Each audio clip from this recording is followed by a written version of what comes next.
রহমতের নবীজি খেজুরের বাগানের পাশ দিয়ে নবীজি হেঁটে যাচ্ছেন মদিনায়। একটা উট দৌড়ায় আসছে। উট এসে আল্লাহর হাবিবের কদম মোবারকের সামনে পড়ে মাথা নিচু করে নবীজির কদমের মধ্যে মুখ লাগায় কাঁদতেছে। উটের জবান খুলে গেল। উট কাঁদে আর বলে, ইয়া রাসূলুল্লাহ, ইয়া হাবিবাল্লাহ, নবী গো, আপনার কদমে আমার আরজি। উট, কি জন্য তুমি কাঁদো? বলে, ইয়া রাসূলুল্লাহ, আমাকে শুধু মারে, আঘাত করে, কিন্তু খাদ্য দেয় না, কাজ বেশি বেশি করায়। এমন সময় পিছে পিছে ওই মদিনার সেই উটের মালিক দৌড়ায় আসছে। আল্লাহর নবী বললেন, ও উটের মালিক, তুমি কি উটের মালিক? বলে, হ্যাঁ ইয়া রাসূলুল্লাহ। তুমি কি তাকে খাবার কম দাও, কাজ বেশি করাও এবং মাঝে মধ্যে তারে পিঠাও? বলে, ইয়া রাসূলুল্লাহ, কি করে আপনি জানলেন? বলে, উট এসে তোমার বিরুদ্ধে আমার কাছে অভিযোগ পেশ করেছে। একবার জোরে বলা যাবে কি আল্লাহু আকবার? বিশ্ববিখ্যাত আল্লাহর একজন ওলি ছিলেন, তার নাম হযরত মালিক ইবনে দিনার আল ইরাকি আল বসরি রাহমাতুল্লাহ আলাইহি।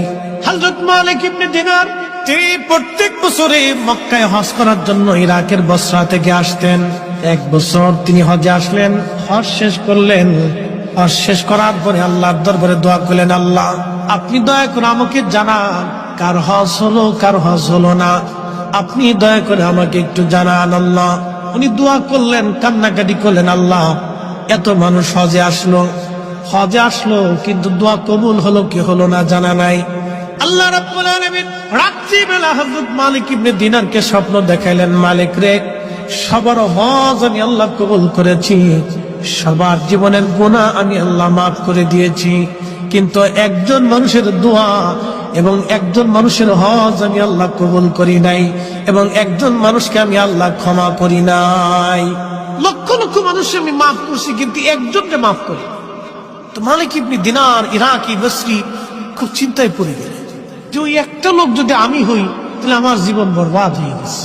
ওলিরা তো সবসময় আল্লাহকে খুশি করার জন্য নিয়োজিত থাকে। একসাথে বলবেন আল্লাহু আকবার। ওলিরা কাকে সন্তুষ্ট করতেন? আল্লাহকে, রসুল।